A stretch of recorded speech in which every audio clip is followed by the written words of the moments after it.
गुरुवार व्रत कथा। देव गुरु बृहस्पति को बुद्धि और शिक्षा का कारक माना जाता है। गुरुवार को बृहस्पति देव की पूजा करने से धन, विद्या, मान सम्मान, प्रतिष्ठा और कई अन्य मनोवांछित फल की प्राप्ति होती है। धार्मिक ग्रंथों के अनुसार गुरुवार को भगवान बृहस्पति की पूजा का विधान है। गुरुवार के दिन व्रत और कथा सुनने से घर परिवार में सुख समृद्धि बनी रहती है। आइए जानते हैं गुरुवार व्रत कथा के बारे में। गुरुवार व्रत कथा। कथा के अनुसार प्राचीन काल की बात है। किसी राज्य में एक बड़ा प्रतापी और दानी राजा राज करता था। वह हर गुरुवार को व्रत रखकर दीन दुखियों की मदद करके पुण्य प्राप्त करता था, परंतु ये बात उसकी रानी को अच्छी नहीं लगती थी। वह न तो व्रत करती थी और न ही दान पुण्य में विश्वास रखती थी। इतना ही नहीं, वह राजा को भी ऐसा करने से मना करती थी। एक समय की बात है, राजा शिकार खेलने के लिए बन गए। घर पर रानी और दासी थी। उसी समय गुरु बृहस्पति देव साधु का रूप धारण कर राजा के दरवाजे पर भिक्षा मांगने आए। साधु ने जब रानी से भिक्षा मांगी तो वह कहने लगी, हे साधु महाराज, मैं इस दान और पुण्य से तंग आ गई हूँ। आप कोई ऐसा उपाय बताएं जिससे कि सारा धन नष्ट हो जाए और मैं आराम से रह सकूं। इतना सुनकर बृहस्पति देव ने कहा, हे देवी, तुम बड़ी विचित्र हो। संतान और धन से कोई दुखी होता है। अगर अधिक धन है तो इसे शुभ कार्यों में लगाओ, कुंवारी कन्याओं का विवाह कराओ, विद्यालय और बाग बगीचे का निर्माण कराओ, जिससे तुम्हारे दोनों लोग सुधरें। परंतु साधु की इन बातों से रानी को खुशी नहीं हुई। उसने कहा कि मुझे ऐसे धन की आवश्यकता नहीं है जिसे मैं दान दूं और जिसे संभालने में मेरा सारा समय नष्ट हो जाए। तब साधु ने कहा, अगर तुम्हारी ऐसी इच्छा है तो मैं जैसा तुम्हें बताता हूँ तुम वैसा ही करना।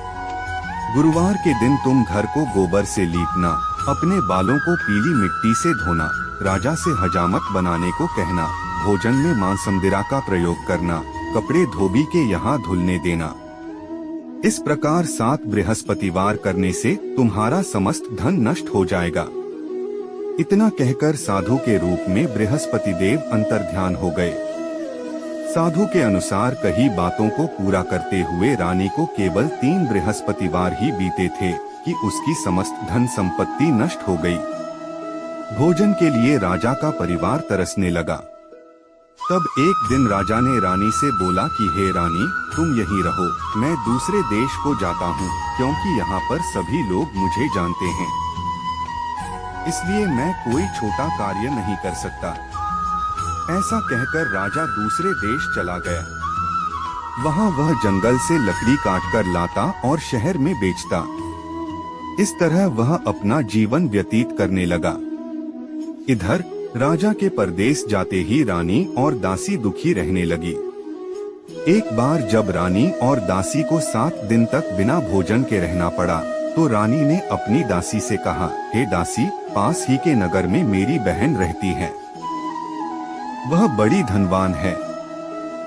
तू उसके पास जा और कुछ ले आ, ताकि थोड़ी बहुत गुजर बसर हो जाए। दासी रानी की बहन के पास गई। उस दिन गुरुवार था और रानी की बहन उस समय बृहस्पतिवार व्रत की कथा सुन रही थी। दासी ने रानी की बहन को अपनी रानी का संदेश दिया, लेकिन रानी की बड़ी बहन ने कोई उत्तर नहीं दिया। जब दासी को रानी की बहन से कोई उत्तर नहीं मिला तो वह बहुत दुखी हुई और उसे क्रोध भी आया। दासी ने वापस आकर रानी को सारी बात बता दी। ये सुनकर रानी ने अपने भाग्य को कोसा। उधर रानी की बहन ने सोचा कि मेरी बहन की दासी आई थी, परंतु मैं उससे नहीं बोली, इससे वह बहुत दुखी हुई होगी। कथा सुनकर और पूजा समाप्त करके वह अपनी बहन के घर आई और कहने लगी, हे बहन, मैं बृहस्पतिवार का व्रत कर रही थी। तुम्हारी दासी मेरे घर आई थी, परंतु जब तक कथा होती है तब तक न तो उठते हैं और न ही बोलते हैं, इसलिए मैं नहीं बोली। बताओ दासी क्यों आई थी? रानी बोली, बहन, तुमसे क्या छिपाऊं, हमारे घर में खाने तक को अनाज नहीं है। ऐसा कहते कहते रानी की आंखें भर आई। उसने दासी समेत पिछले 7 दिनों से भूखे रहने की पूरी बात अपनी बहन को बता दी। रानी की बहन बोली, देखो बहन, भगवान बृहस्पति देव सबकी मनोकामना को पूर्ण करते हैं। देखो शायद तुम्हारे घर में अनाज रखा हो। पहले तो रानी को विश्वास नहीं हुआ, पर बहन के आग्रह करने पर उसने अपनी दासी को अंदर भेजा तो उसे सचमुच अनाज से भरा एक घड़ा मिल गया। ये देखकर दासी को बड़ी हैरानी हुई। दासी रानी से कहने लगी, हे रानी, जब हमको भोजन नहीं मिलता तो हम व्रत ही तो करते हैं, इसलिए क्यों न इनसे व्रत और कथा की विधि पूछ ली जाए ताकि हम भी व्रत कर सकें। तब रानी ने अपनी बहन से बृहस्पतिवार व्रत के बारे में पूछा। उसकी बहन ने बताया, बृहस्पतिवार के व्रत में चने की दाल और मुनक्का केले की जड़ में अर्पित करें तथा दीपक जलाएं, व्रत कथा सुने और पीला भोजन ही करें।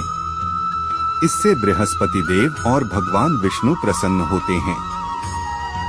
व्रत और पूजा की विधि बताकर रानी की बहन अपने घर को लौट गई। 7 दिन के बाद जब गुरुवार आया तो रानी और दासी ने व्रत रखा। वह घुड़साल में जाकर चना और गुड़ लेकर आईं। फिर उससे केले की जड़ तथा विष्णु भगवान की पूजा की। अब पीला भोजन की चिंता को लेकर दोनों बहुत दुखी हुई। चूंकि उन्होंने व्रत रखा था इसलिए बृहस्पति देव उनसे प्रसन्न थे।